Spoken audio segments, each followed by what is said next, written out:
Welcome to Rock Your Reinvention, where I help high-achieving career women like you get unstuck, make your corporate exit strategy, and successfully transition to your next chapter.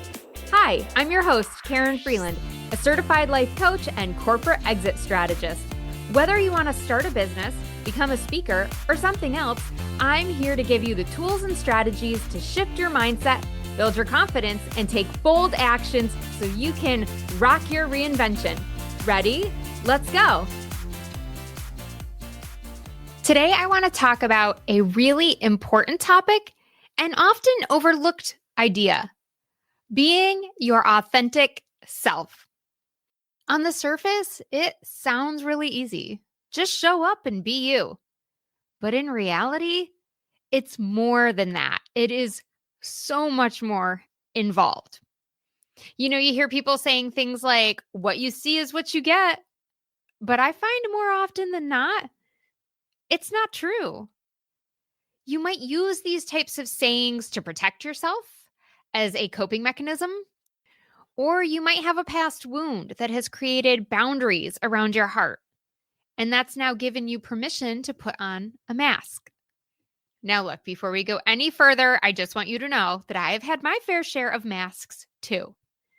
I've had my coping mechanisms, but no matter how many masks and mechanisms I employed, I was never truly happy except when I was being my authentic self. In life, in career, in love, and in friendships. Authenticity equals happiness and fulfillment. Is that what you want? Of course it is. That's why you're here. Now, you might be wondering, well, why don't I show up authentically? Most simply put, we all have a desire to be loved, to be appreciated, to be wanted, needed. We want people to enjoy being around us, to fit in, to belong. And some of this goes back to our ancestral needs, right? Back in the day, think about this. If you were kicked out of the tribe, you literally wouldn't survive. So this is a very deeply rooted, it's a core need that is within us. And we will do just about anything, including transforming ourselves, aka abandoning ourselves, in order to meet that need. But perfectionism runs rampant among successful women too, right? We're always striving to do more and to be more and to do it all perfectly. And that impacts our ability to show up as our true selves as well. And when we don't get something right and we aren't perfect, we hide, we shy away from that. How do we know we're being our authentic self? Or if we're not being our authentic self? Well, in order to be authentic, you have to first know who your true self actually is. And that requires a lot of self-awareness. And here's the and word. This isn't or, this is and, self-acceptance. Because even if you're aware of things about yourself, but you don't accept and embrace it, then you're not going to be able to show up authentically. Now, there's both formal and informal ways of discovering this. A formal way might be something like taking a personality test. Let's take DISC, for example. It's going to tell you how you are naturally and at work. So if at work you find out, oh, I'm a high D, really dominant personality, outgoing, all those kinds of things, but I'm all business, like just get it done. But at home, I'm actually a high C. You're going to discover, oops, I'm out of alignment. I'm not how I naturally am when I'm at work. And that's exhausting to have to show up every day as a high D. I am a high D, so I know how much energy that takes. And if that's not really you, that's going to drain you. It's going to lead to burnout, to job dissatisfaction, to unfulfillment. So it's really important to employ some of those more formal ways. But I think there's a lot of less formal ways too, and things that you can do to discover who you authentically are. One of those things could be creating a personal mission statement and seeing how close you are to living that mission. What would need to change to get you closer to it? Do you like the mission statement you wrote? You might write it based on your current job and then realize, ugh, I don't even like reading this. I don't want this to be my personal mission. That's okay too. You're starting to become more authentic to yourself. You can also evaluate how you spend your time. Do you enjoy it? Be honest with yourself. It's okay if the job you're in now once served you and it's no longer serving you. You're in a new season of life.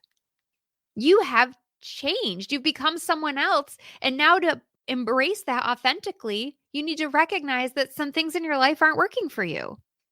Journaling is a great way to unearth some of the masks that we wear and why we are wearing them. It's a safe space where we can really explore some of these thoughts and ideas. Most of us know when we are out of alignment with what we enjoy. I think back to some of the jobs that I enjoyed the most in my corporate career, and training, hands down, was like number one. It was one of my favorite jobs. And looking back now, that makes so much sense to me. It was the most aligned for me. I was getting to help people in their career. I was coaching them, supporting them, cheering them on, giving them tips and tools for helping them perform better in their job. It sounds a lot like what I do today, except now I do it for myself and I do it on topics that actually excite me, not like how to use this sales system, this like IT system, or how to be like a better salesperson, right? Like I'm actually training on things that are important to me and important to my clients.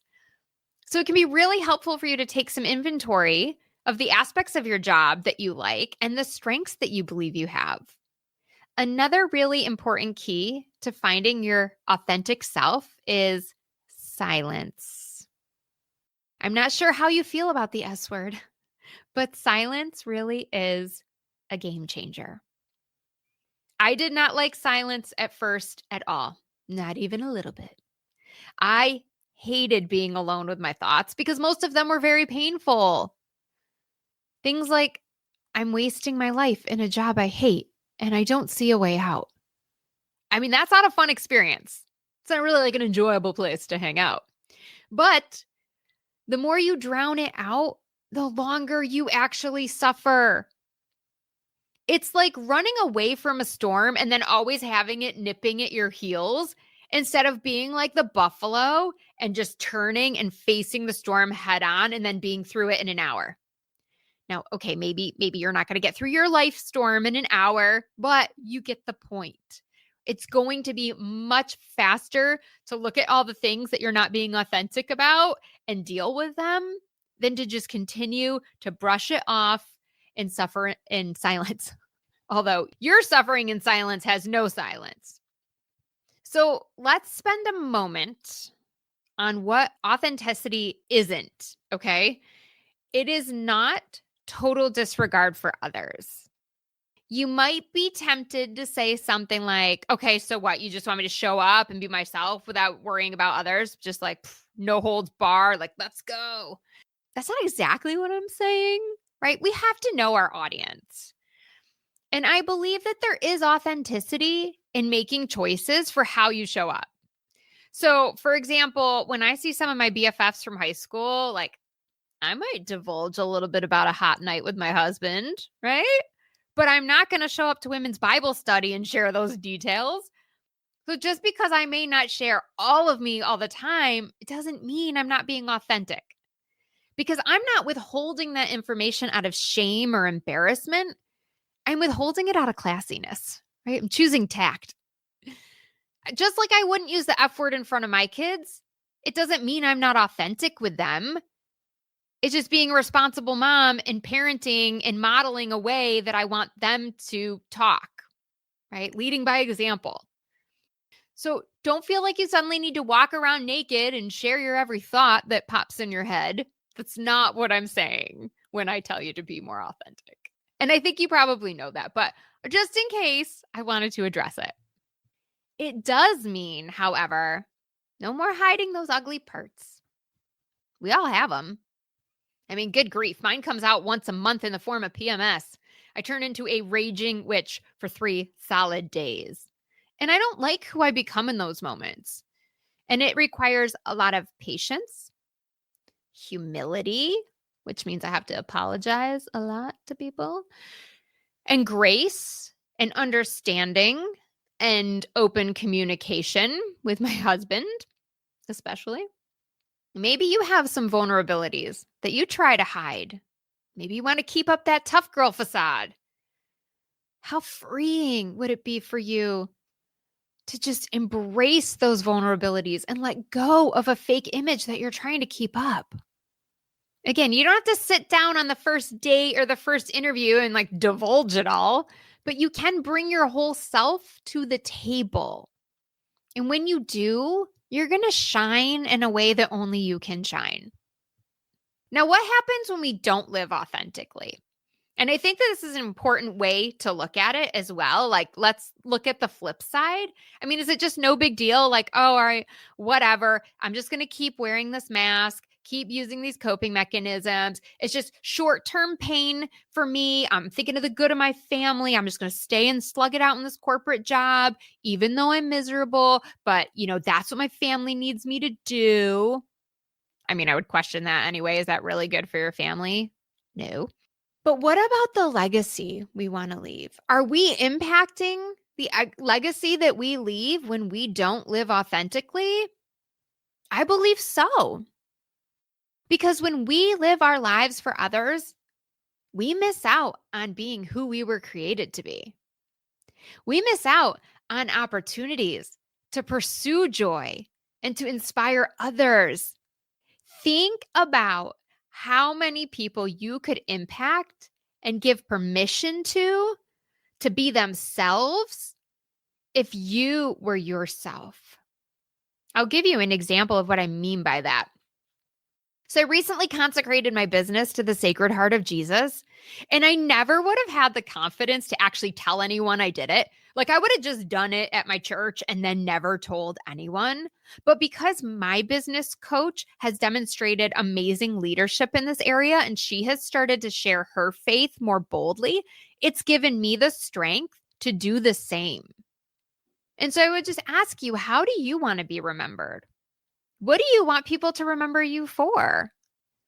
I didn't want my kids to just remember me as a workaholic mom that always had her face in her phone. Right now, I get to inspire them to follow their dreams and my husband to follow his. He opened his electrician's business, and it's been so fun to watch him bring his baby to fruition. And I can't wait to see who else brings their dreams to fruition. Hopefully, I'm inspiring you to follow yours. But you can't do that unless you live authentically. I want to leave you with one last thought, and it comes from my book, Grab Life by the Dreams. And this is from chapter 10.